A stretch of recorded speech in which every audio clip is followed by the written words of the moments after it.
So I've been working on family violence and family breakdown issues for more than 14 years. And to see how the public conversation has shifted in the last 18 months is truly remarkable. Not least because of the public advocacy and campaigning of our first guest, Rosie Batty. Rosie is the 2015 Australian of the Year and the Pride of Australia's National Courage Medal recipient. Rosie overcame her personal tragedy and the loss of her 11-year-old son, Luke, who was the victim of domestic violence at the hands of his father in a public assault. Rosie continues to champion efforts in the fight against domestic violence and is a founding member of the advisory panel to the Council of Australian Governments on Preventing Violence Against Women. Please join me in welcoming Rosie.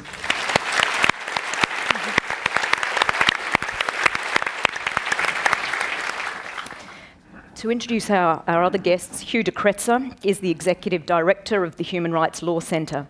He's worked on family violence, sexual assault and criminal justice issues for over a decade in his current role and previously as Executive Officer of the Victorian Federation of Community Legal Centres and the Manager of the Brimbank Melton Community Legal Centre. Hugh's a Director of the Victorian Sentencing Advisory Council and a White Ribbon Ambassador.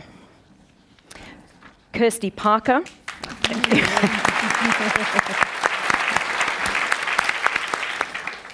Kirstie Parker is a Yuwalarai Aboriginal woman from northwestern New South Wales. Kirstie is an elected co-chair of the National Congress for Australia's First Peoples. She co-chairs the National Close the Gap Steering Committee and the National Justice Coalition and is a Director of Reconciliation Australia. Please join me in welcoming Kirstie. And finally, Elizabeth Broderick is the current Sex Discrimination Commissioner and leader of the Commission's review into the treatment of women in the Australian Defence Force. Liz is global co-chair of the Women's Empowerment Principles Leadership Group, a member of the World Bank's Advisory Council on Gender and Development, and an ambassador for the Foundation to Prevent Violence Against Women and Their Children. Welcome, Liz. Thanks, Sam. So, as you can see, we've got a truly expert panel with us today. We have a really broad brief tonight to talk about changing Australia's relationship to family violence. During the 35 minutes or so we have as a panel to discuss that, we're going to try and focus on what our guests see as the absolutely critical next steps to address family violence. We'll then open it up to questions from the floor at around 7 p.m. So I wonder, Rosie, if I could start with you. How widespread is family violence and is it getting worse? It is 1 in 3 women who have been affected by violence, 1 in 4 children, and currently, this year, 2 women a week are murdered. Is it getting worse? We are stepping out of violent relationships and seeking change and seeking safety and seeking to extricate ourselves from a life of violence. We are looking towards a more fulfilling, safe life, and we're no longer willing to stay in a dissatisfactory, unhealthy, toxic relationship. However, it is not safe to leave for some women, and at the point of leaving is at where you are at the most risk of death or serious injury from either yourself or for your children. So is it getting worse? Well, I think we're getting a lot better at reporting it, but by reporting it, it is a very difficult process to find safety, and it is a very difficult process to navigate the system. So family violence has been around forever, and when we look at 1 in 3 women, we know here tonight there'll be 1 in 3 women, which is maybe why you're here tonight, or it may be 1 in 3 women that you know of. And is it getting worse? Certainly the degree of violence is worse. The severity of the violence is worse. But the prevalence of it, I think we're beginning to understand this, that it is a significant issue that has previously gone unreported in so many ways by the media and hasn't had the acknowledgement of our governments. And as communities, we've really turned our backs on the issue and expected it to stay behind closed doors as an unpopular, uncomfortable topic because we haven't known how to deal with it. Liz, do you have a view on whether we are actually seeing greater prevalence of family violence, or whether we're seeing better reporting, or both? Yeah, I don't know that the data's absolutely clear about that. What I do know is that today 1.5 million women in Australia are either currently living in an intimate relationship characterised by physical violence, and we know family and domestic violence is much wider than that. So either currently living or have done so. And if I look at the global data, as I do through the World Bank and the United Nations, there are now more women living in an intimate relationship characterised by physical violence than malnourished people on the planet. We're talking 980 million, almost a billion. So it's at epidemic proportions. And if you extrapolate it back to Australia, as Rosie says, domestic violence has always been a problem for our nation. I think what we're starting to understand is the scale of it. And to see, as Rosie said, one thing we can say for sure is the severity is getting worse, because we've had 2 women murdered every week in Australia as compared to 1 woman in the last year. So that severity is increasing. If you look at the ABS data, it would suggest that it's trending up slightly. That's pretty much where we're at. And Liz, you've described men's violence against women as Australia's most significant gender equality issue. Why is that, and what do you think it means for what we need to do to address family violence? Yeah, I absolutely consider that it is the pointy end of gender inequality, because where does domestic and family violence come from? It doesn't jump out of nowhere. It comes from unequal power relationships between men and women. It comes from very deeply held gender stereotypes about the role of men and women. So at its heart, it comes from gender inequality. And what we do know is that in those nations where there is a greater level of gender equality, so I'm talking Scandinavia and some of those areas, the levels of violence are not non-existent against women. They still exist, but they are much lower. The fact is that anything that we can do which will have an impact on making Australia a more gender equal nation should have an impact on domestic violence. And you're right, the fact, I like the model that, actually I think it's Danny Blay, or Say No to Violence, which is a really good organisation here in Victoria. And I have to say, Victoria's got some fabulous organisations, women's NGOs, as well as some of the men's behavioural change programs. But he has a model which is like a pyramid. At the top is men's violence against women, that's physical abuse. Down the bottom is demeaning attitudes about women. Then we've got low-level sexual harassment, and every structure kind of builds to this apex, which is about men's violence against women. The view is that anyone who's contributing to any of the levels is actually contributing to violence against women in Australia. For our other guests, I guess, what else? We've talked about gender inequality and its role in family violence. What else do we need to understand about family violence in order to tackle it effectively? And what do those things actually mean for what needs to happen next? Kirstie? I think we need to understand the relationship with other scourges in society. And if I talk about Aboriginal and Torres Strait Islander people, we have extreme levels of family violence. We know that Aboriginal and Torres Strait Islander women are far more likely to be hospitalised for assault by their partners, 31 to 34 times as many. And it is believed that that is underreported, so imagine how grave the problem is. We actually have a trifecta, so we have incredible levels of violence, family violence, incredible, shocking rates of incarceration generally, and also skyrocketing rates of child removals. They are all related, and I know that Andrew Jacomos here in Victoria has spoken in the last few days about domestic violence being the primary cause of propelling our children into out-of-home care, behind alcohol and drug abuse and also neglect. We need to know that all of these things are related, and we actually can't afford to take our eye off any of those balls. We need to understand how they relate to each other and try to bring them all home together. And it does start with addressing the underlying causes of a lot of the issues that propel people into crisis situations. Hugh, from your perspective, are there other things that we need to understand about family violence to tackle it?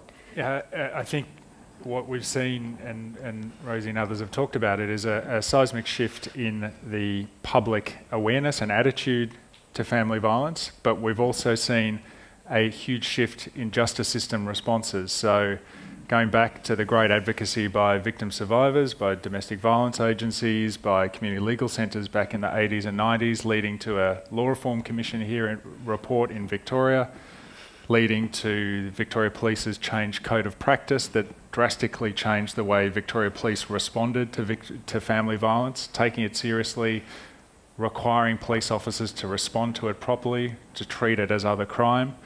Then new family violence legislation in 2008, changes to court practices, changes to training. What that has done is given victims much greater confidence to report family violence, and it's raised its awareness and given police the tools to respond to it, and that has put enormous pressure on the system. So we've seen a doubling in the number of family violence incidents recorded by Victoria Police over 10 years.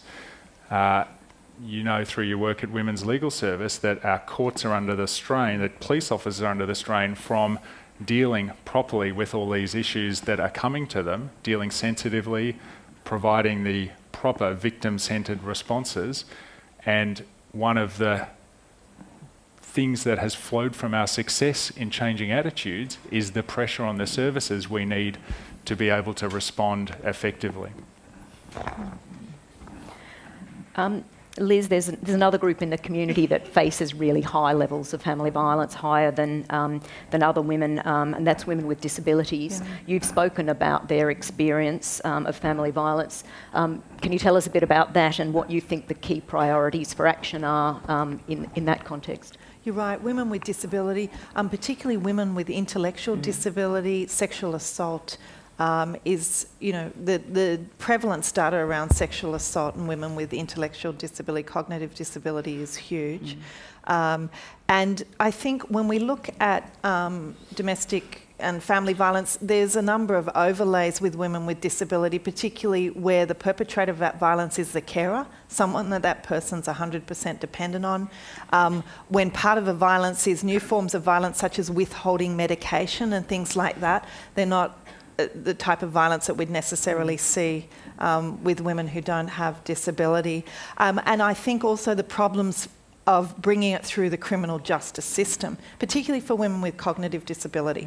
But I have to say one of the most inspiring days I've had in my 8 years as a Sex Discrimination Commissioner was where we brought together around 200 women with disability to talk about this issue and what we could do, you know, to step up. And there was such a great energy in the room. We started with some storytelling, and one of the things which deeply saddened me was for some women who were in group housing, in a way rape had become normalised. I didn't know that rape was illegal and not part of a picture in this nation. So to really hear the stories, to understand the complexity of it, but to hear the absolute determination to do something about it. And when I say do something about it, it must be about better service delivery, about recognising that women with disability who go to refuges need sometimes additional care, which often is not provided through the refuge system. In fact, I was in, I think it was Queensland, and it would be about a year and a half ago now, but the refuge that I was visiting hadn't been built with any accessible doorways. This is a refuge which has been built in the last few years. So understanding that the response needed to be different than the response that we might otherwise see. And the other thing I want to point out is that, and the late Stella Young did it beautifully when she was talking about a family violence case which happened in a rural area where a man shot his wife and his 3 children and then went and shot himself down in the dam.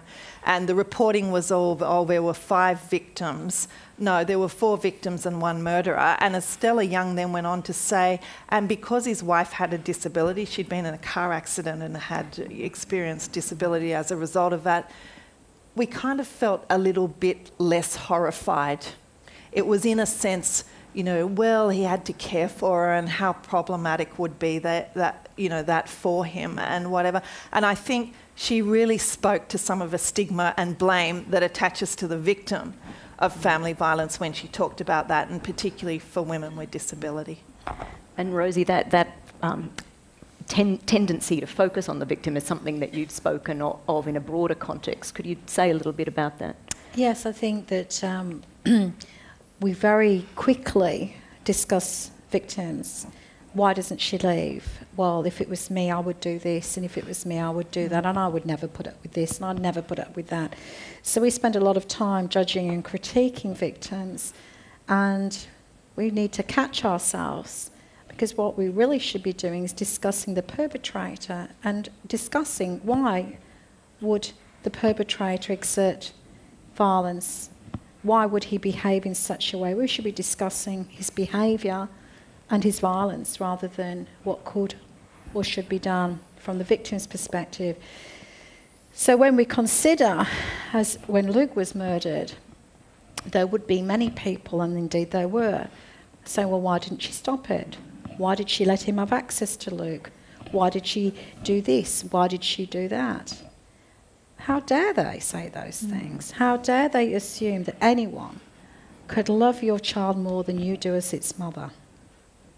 If anyone considered that as Luke's mum, I would have done anything in the world to protect him, and I did for 12 years. So to assume you could do a better job, to critique me for doing this or doing that and what you would have done and what you would have done, there was one person at fault there. There was one person to blame. And there was one person who had a choice on that night, and he killed his son as an act of power and revenge to make me suffer for the rest of my life. That is the behaviour we need to discuss. That is the discussion that we should all be having. When you look at any media articles and you see something, you will see the comments that the public engage in. And there will always be those people that think you are to blame in some way. And as a victim of violence, it is really, if you allow yourself to read those criticisms, it's soul-destroying. It's soul-destroying. But that's how you become isolated as a victim. Very isolated, because you know what, that good bloke who's a firefighter, or that good bloke is a great bloke to hang out with at the pub, or that person in the committee or in politics or in that great organisation, what a good bloke he is. And you don't believe he could do anything such, be like, how could he be violent? He's too nice a bloke. And so somehow we don't quite believe that he could do what he did or does what he does. So this is what we need to do. We need to discuss perpetrator behaviour, and we need to stop victim blaming. Why doesn't she leave? There are many bloody good reasons. You could be killed, your children could be killed, or you can be seriously injured. You can be hounded for the rest of your life. You can be forced into poverty, forced into court processes that are going to make you broke, forced into a number of different ongoing violent interactions, because the violence does not end just when you leave. There are many, many ways of violence to continue and to be perpetrated against you. So that's one of the things that I feel really, really strongly about. And as a society, we very quickly become victim blamers. And it's now becoming astute enough in our consciousness to recognise when we do it, and to pull other people up. Because now this is a conversation that's not behind closed doors. It's around the boardroom table, it's around the kitchen table, it's around the community table. And we need to pull people up, and we need to make them accountable for what they're saying, and we need to become better informed. And that's the place I think we are at as a community, and I think that's what gives us great opportunity for societal change, is educating all of us, and picking up those people who remain ignorant or closed-minded, and sabotaging the goodwill that is starting to become more prevalent.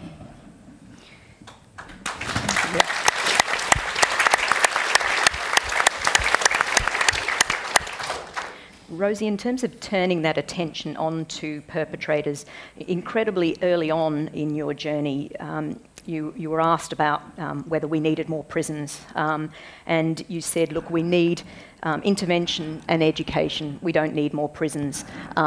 Why do you think that? And can you say a bit more about what you meant? Really, more and more prisons, it achieves nothing. It's a warehouse. There has a, you can't not have prisons, but there has to be a firm response by the courts. There has to be perpetrator accountability, but it has to be an intervention process. Punishment is one thing, but you can't have, you can't quite go into tagging devices and prisons and, locking people away. It's a process of intervention which starts with firm accountability imposed by the courts, where breaches are breaches and they're considered serious, where we're not letting people off, or we're considering that somehow family violence is a little bit less serious than violence on the streets.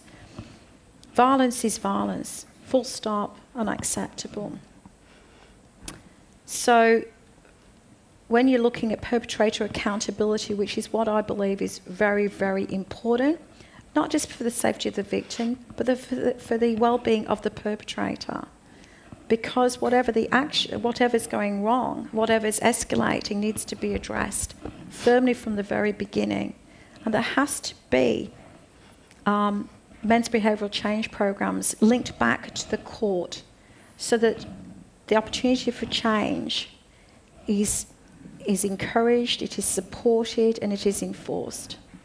And that the safety of the woman and the children and the family is first and foremost at the centre of everything that happens. It should not be the onus of the victim to go find a refuge to hide in, or to seek an intervention order to hide behind a piece of paper. The onus of responsibility to stop the violence must be placed fairly and squarely on the perpetrator. And the only way to do that is from firm response and intervention with the police force, with the courts, and with mandated programs, and ongoing supervision of those programs so that it matters, that behaviour is monitored, and that there is accountability there if the violence is to continue to escalate. So those firm measures are important because perpetrators respond to firm responses. Whereas if we have this ambivalence and we enable behaviour by just somehow, our sentencing or our acknowledgements of breaches are so sadly lacking in so many areas that it kind of enables the behaviour to continue. And I think what's really disappointing for victims is to go through the court process and feel screwed over when you don't get an outcome that fits the degree of violence that you've experienced and what impact it's had on your life. And you think to yourself, why did I go through this process? What was the point? I'm better to manage it myself and work out a way on my own to navigate the rest of my life. That's not good enough. That's not good enough. We need to improve our responses and improve our services, and we can only do that through secure investment from, and funding. Thanks, Rosie. Kirstie, you mentioned before, the troubling issue of over-incarceration of Indigenous peoples, and Rosie's talked a bit about prison and their effectiveness or otherwise. Hugh, you've also been involved in this area. I wonder, Kirstie, how can we ensure victims' safety and perpetrators' accountability for their use of violence without locking up more and more people? What's the answer? Well, if it's about sheer numbers, we have to say from the outset there is an unequivocal rejection of violence. It is absolutely unacceptable, non-negotiable. As Rosie said, though, you can't just have punishment. It's a very short-sighted approach to have punishment, especially when we know that when people are in jail, they frequently don't have access to the sorts of programs that they need, and certainly being supported to have the skills to reintegrate back into society without all of the baggage that put them in prison in the first place. But we do need to talk to governments and say you must think beyond election cycles. You cannot think this will be popular or unpopular, this will get us elected or not elected.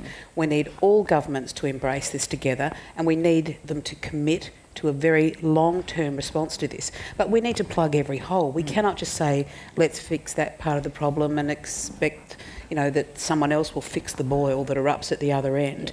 We have to invest in early intervention, prevention, diversion, management, crisis management. We need to properly support the services that are doing absolutely remarkable work. We know that there are thousands of women turned away from refuges every year. We know that there is an enormous gap that isn't being met by government funding and government prioritisation. And we need to think also for the very long-term future, what are we teaching our kids? What are we teaching our girls? What are we teaching our boys about what it means to be a respectful, dignified human being, and to extend that to other people, to others around you. So we talk about Australia being the lucky country. We also talk about Australia being the smart country. We're not smart while we look at things in a very short-term way. We need to plug all of those holes. But it does start with saying absolutely no to violence. The level of violence, the extent of the violence, the severity of the violence, all of these things tell us that we have a grave problem and we need to be much more serious about it. Of course, because of the remarkable work of people like Rosie, the family violence prevention legal services, also the Aboriginal legal services, all around the country, everyone is coming together, and one of the best things I think that's happened in the last little while has been the formation of the National Justice Coalition, which I'm very privileged to chair, and Hugh and the Human Rights Law Centre and a whole range of organisations are a part of. We need to come together and say, okay, let's just lay out every single problem, see how they relate to each other and crack them all. And we will only do it when governments, pressured by everyday Australians who say this sort of stuff is unacceptable, and it's also dumb, it's economically dumb. We talk in the coalition about what sort of messaging do we want to send to people, and there'll be people who say people do bad things, they should be locked up, that should be the only option, rather than these other kind of smarter approaches. We also say, actually, justice reinvestment means actually look at what the problem is, have a proportionate response, and I mean proportionate both ways, severe for severe, less severe, other options, and just be smarter about it. Hugh, is there anything you'd like to add? Just to echo what Rosie said, as a community legal centre in Bendigo, the Loddon Campaspe Community Legal Centre, they did a fantastic project speaking to women about their experiences of the justice system, and they asked them to rank in priority what outcomes they sought. Number one was safety, and I think the last one on the list was punishment. And for me, when you look at where the resources of our criminal justice system are being spent, there's far too much on punishment and not enough on prevention and safety. And we know that men's behavioural change programs work. The best evidence, there's not enough evaluation of these programs, independent evaluation to say this is what works, this is what doesn't, but the best evidence is that they change behaviours, that they are effective interventions, that women feel safer, that they see changes in behaviour from the demeaning to the reduction in reducing the demeaning, reducing the negative attitudes to reducing the violence. Yet we know, and it's coming through in all the submissions to Victoria's Family Violence Royal Commission, that there is a massively inadequate supply of these men's behavioural change programs, and that courts and services are frustrated by their inability. And that that moment in court where a perpetrator is there before the judge being held accountable is a critical moment for the justice system, for the community, to make an intervention that's effective to change the behaviour. And we're missing those opportunities now because of insufficient investment. So for me, that's where we need to focus on prevention much more than on responding after the damage is done. Yeah. Yeah. I wondered, Hugh, also if you wanted to pick up on what Liz was saying in relation to women with disabilities. I know you were involved in establishing a project to look at their experience in the court system. I read Victoria Police's submission to the Royal Commission today, and it was really pleasing to see in there an acknowledgement of the disproportionate victimisation rates for women with cognitive disabilities. And one of the things you were talking before about women's credibility in these issues, that the men, Rosie was saying, that men often present as very highly performing, everyone trusts them and they have this external exterior there. And it's a woman who's suffering the violence who is required to go and give evidence and present as credible after enduring all that trauma. And our court system, when you have a cognitive disability, when you can't communicate effectively, when you have no speech or little speech, that's required to get you the protection you need from the court system. We need better responses from the court system to that. We were involved in a project working with the South Eastern Centre Against Sexual Assault, trying to link disability services supports, trying to link this communication supports with the lawyers, providing the victims with support, with the social workers and counsellors providing the victims with support to provide a multidisciplinary response that increased victims' confidence to report these crimes, increased perpetrator accountability so that people who were perpetrating these crimes knew that they would be held accountable and knew that they couldn't get away with it, and trying to increase the prosecution rate. So it's good to see the increased recognition of this problem, and then what we need to respond to it within the court system and also in community services as well as attitudes. So we've only got a few minutes left before we're going to throw to questions. So I want to give each of you the opportunity to, I suppose, is there one final thing that you really want to convey to this audience about what's needed in family violence? You have a whole minute and a half each, so Kirstie. Well, I feel like I've spoken for quite some time anyway, but I guess my key message would be that governments respond to the public.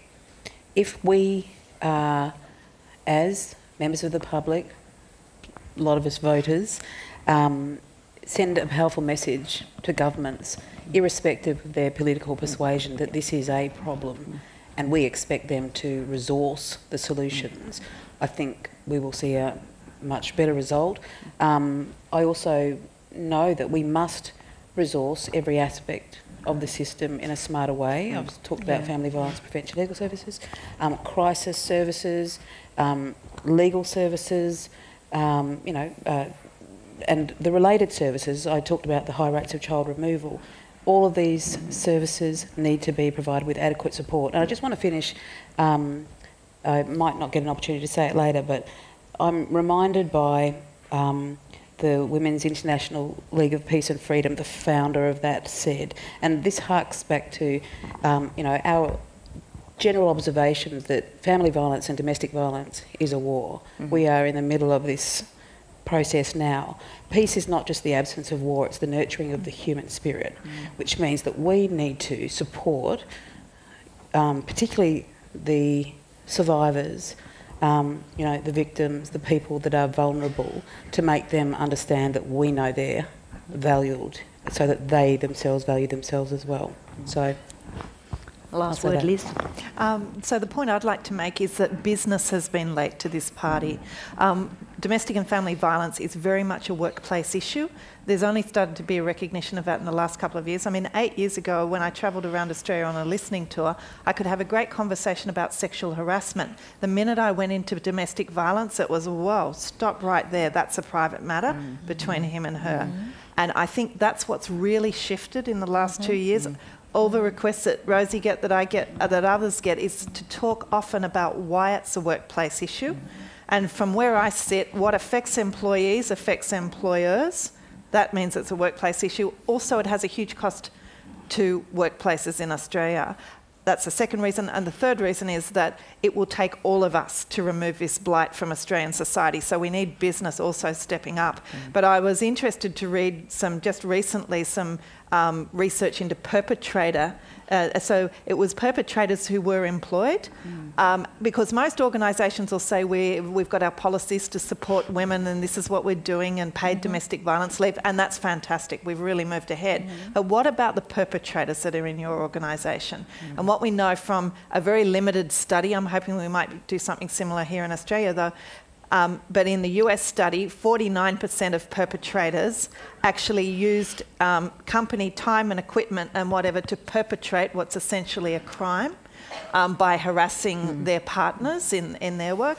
Not only that, 19% of them either caused a serious injury or it would have been a serious accident. 19%. That is because they were to hold a for example, a ladder and help someone get up, and the telephone rings, or they ring their partner and abuse them, and meanwhile they're not looking at what they're supposed to be doing. So it's closely linked to a work and safety agenda.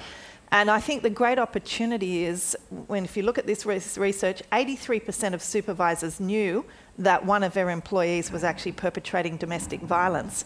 That's a great point for bystander intervention. Actually, the organisation stepping up and saying, you know what, violence against women, we don't support that in our organisation. This is what your choice is. And we talked about the behavioural change programs.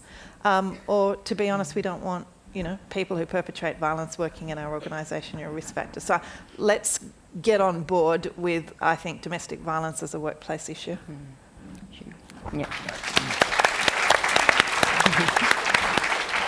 2 points, 30 seconds each. One is following on from that men need to be part of the solution, not just as not perpetrating violence, but as being role models for our kids, to promote respectful relationships of women, to be supporters and champions of gender equality, and to hold people accountable when we see it. So the work that's being done, not just in the family violence sphere, but in terms of racism and other attitudes where we do not allow these attitudes to go unnoticed, and that we call bad behaviour when we see it. Secondly, we haven't talked about the role of alcohol in family violence. About 40% of family violence incidents have alcohol involved, and so we need to have a conversation about pricing, supply, education, advertising and promotion, which is endemic in our culture and Indigenous communities particularly. There's great examples where community-led initiatives are reducing the impact of family violence by reducing alcohol supply and alcohol consumption.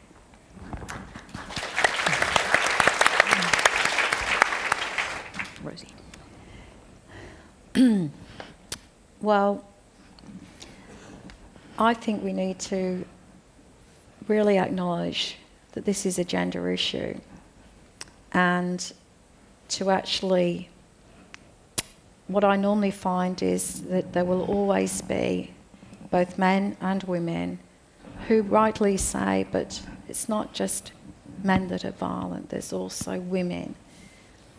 And we look to see and explain that it can't be just men. So we really need to understand that yes, there are violent women.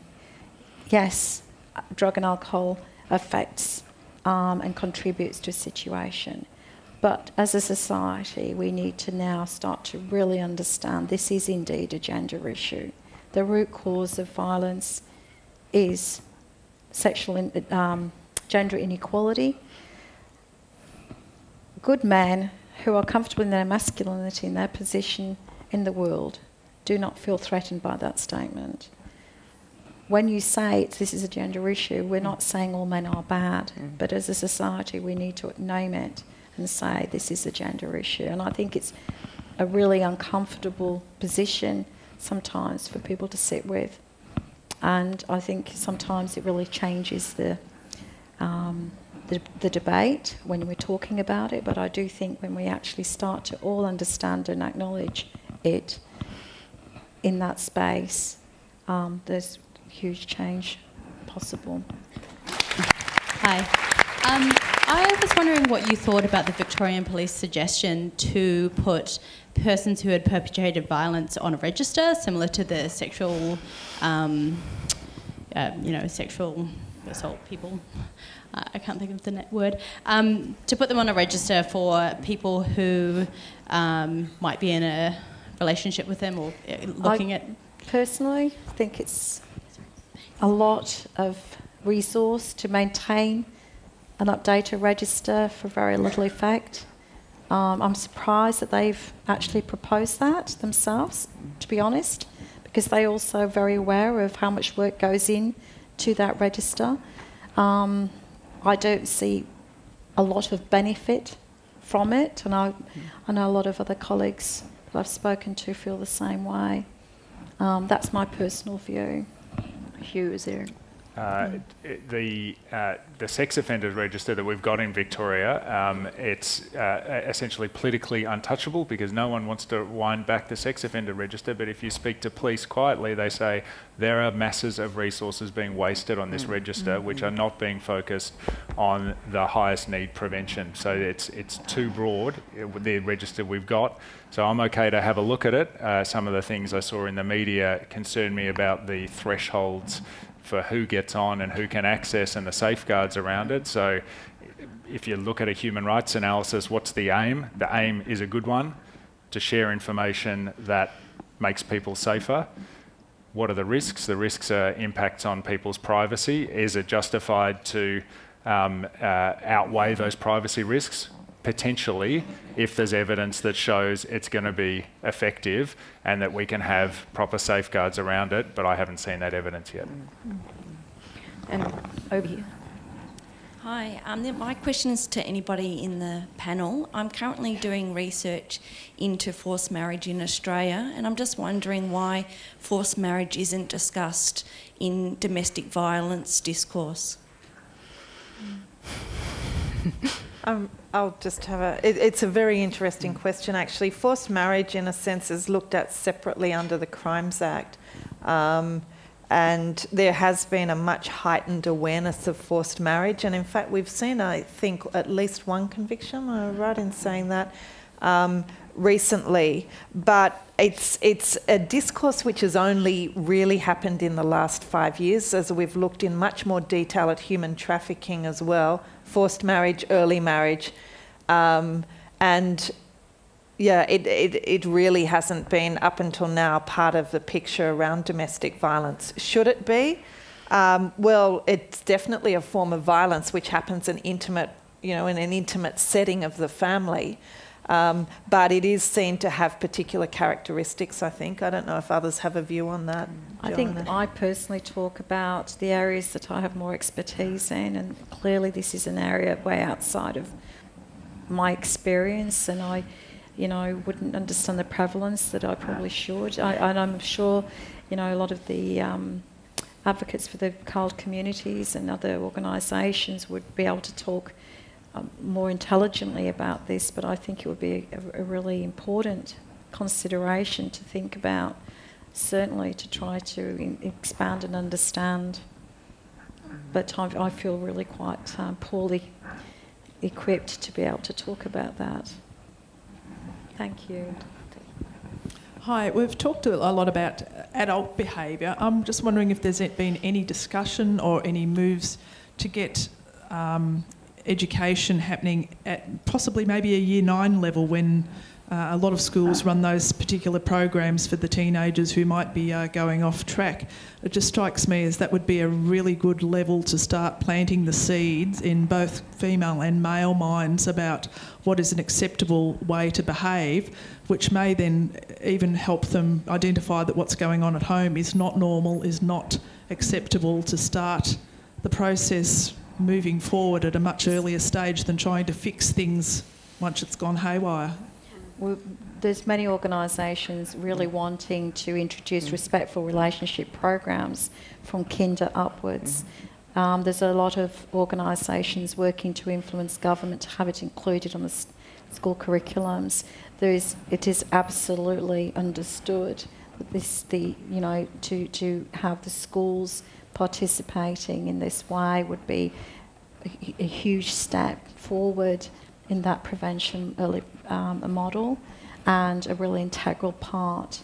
A plug here, I've just launched a new campaign, and my campaign is called neveralone.com.au, and it's through the Rosie Batty Foundation, and part of my ladder of engagement is actually to put that on the agenda. I'm not the first one. Our Watch are very keen also. There's a lot of organisations that are very keen to see this happen. It's already happening in a lot of schools, but it's not across the board. And, you know, to see societal change, we have to have it in every school, in every suburb, in every state across the country. And we need to have accredited programs. And that's what, you know, we really need to get, you know, behind these you know, what's needed in this prevention space, and encourage our governments collectively to say this is important, this is what we want. Is there anything that the general public could be doing to help support that? You know, should we be writing to politicians? Join my campaign, neveralone.com.au. Yep. Please. Get out your phones and put in neveralone.com.au, because this is part of a powerful movement to harness everybody collectively to say this is what as a society we want. And it's not just my campaign. I see it as a campaign for everybody who's concerned about this issue, so that across the board the more numbers that we have, and currently I've got 18,000 people already signed up. And the first ladder of engagement is actually to lobby all our politicians and key people and key decision makers to say this is what we want to see in our schools. So yes, absolutely. And this is one avenue that I'm wanting to harness people, because I see, not just myself, but I see it as a very important, and I know so many other people do. And when people say to me, what can I do? That's why I've started this campaign, so that I can take everyone I meet and speak to and say, if you want to do something, there are so many things you can do, and one of them is join me on my campaign. And together, collectively, across Australia, we will have a very powerful voice, be a very strong movement, and as we were saying, Kirstie, to make the government listen to us and demand what we need in a way that is a powerful way. That's my intention, and I believe we can all make it happen. Can I just say, the Human Rights Commission, we already have a range of resources. We're working with this national curriculum at the minute to build gender equality, as Rosie says, in from age 5 upwards, because that's when community attitudes start to be formed. So we need to go from 5 upwards. Yeah, I just wanted to agree to that, to reinforce that.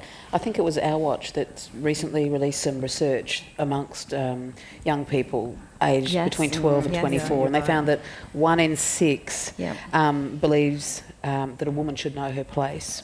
1 in 3 believes that exerting some form of control is not a form of violence.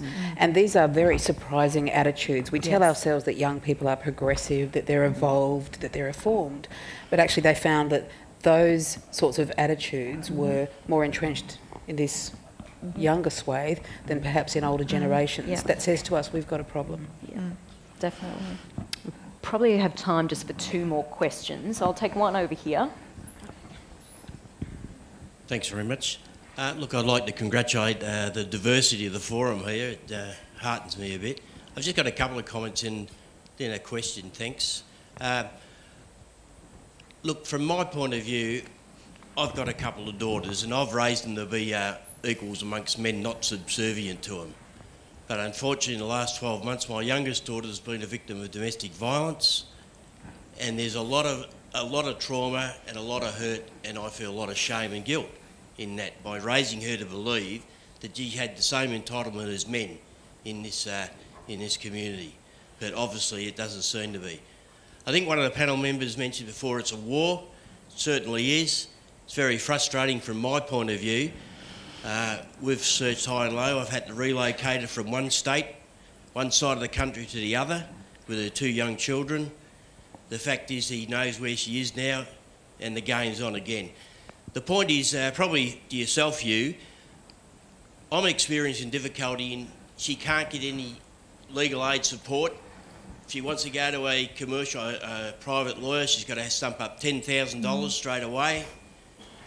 It's taken 3 months to get her into rental accommodation. Single mothers are obviously, I hate to say it, discriminated against. We all know that. We don't talk a lot about it.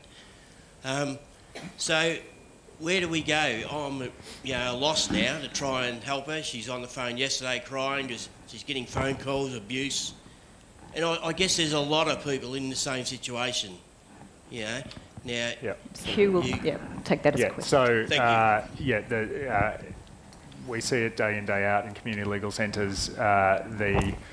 The increase in reporting to police is matched by the increase in demand on legal services, the increase in demand on the courts, and the funding hasn't been sufficient to meet that demand. Someone asked before about what can we do about it. Well, advocacy, writing to politicians works. So Rosie has been a fantastic advocate for community legal centres and the work we do around family violence, and the government responded by reversing some really significant cuts that would have greatly diminished our capacity to respond to people like your daughter and give them the support they need.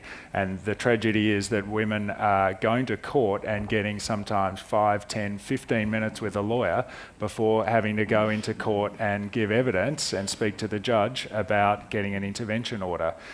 So a better response would be a pre-court hearing where you can do it in a less stressful situation, and you can properly support the victim to know what's going to happen in the court process and advise them properly, rather than in the 10, 15 minutes before the court hearing. We can talk afterwards and we can have a chat about how we can try and help your daughter, but it's a massive problem. The justice system in terms of private lawyers is inaccessible, and legal aid, legal assistance services, Indigenous family violence services are underfunded. Is she in Victoria? No. He had a diversion order. He's come back to Melbourne now. She can't obviously come to live with me, which I would want her to. Sorry, we might let you talk to you afterwards, so I can take just one more question over here. Thank you to the panel, and I thank you, each of you, for the work you do. I'm just wondering if you could reflect on the language that's used in the discussion of family violence and domestic violence, and the way the language you used tonight, but generally in this discourse, excludes or makes invisible certain groups of people. I work for Gay and Lesbian Health Victoria, which is part of La Trobe University, and from our research we know that same-sex relationships have the same, if not higher, levels of domestic violence. We know that young people who identify as same-sex attracted or gender diverse, 1 in 5 will experience physical or verbal violence from their parents. Older lesbian, gay, transgender people will experience physical violence and financial abuse and so on from their children. And it seems to me when we talk only of the notion of family violence and domestic violence as gender-based, we are only talking about heterosexuality, and when we talk about men's behaviour change programs as the key referral, we're excluding lesbians who are violent, who will never go to those services, or gay and trans people who will never go to those services, and the support services that are not available for gay men who are victims of violence. So I'm just wondering if we could, broaden our thinking, all of us, around the fact that violence in intimate relationships and in family situations is broader than gender. It includes other dimensions of power over people. And let's face it, you know, whether you're a heterosexual woman or a lesbian woman, a broken jaw is a broken jaw. Do